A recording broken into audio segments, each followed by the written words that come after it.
Hello, traders. FX Pip Collector here. Today is Tuesday, April 29th, and this is my analysis for the US dollar Canadian.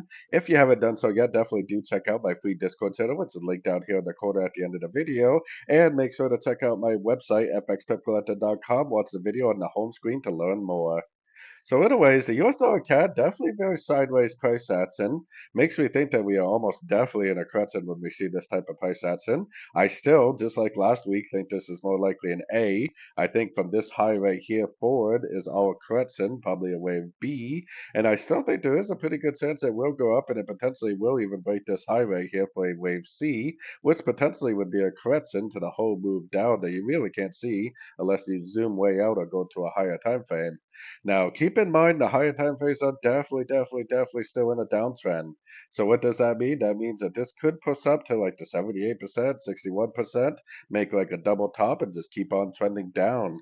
So even though I think it is going to go up and I think it could break this high right here, we have to keep in mind that we're in a downtrend on the higher time phase, and the definition of a downtrend is lower lows, lower highs. So if it's going to continue to make lower lows, lower highs, then this move up could make a lower high compared to this move right here, and it possibly could just keep on trending down. So anyways, don't forget to like and subscribe, and as always, thank you for watching and happy trading.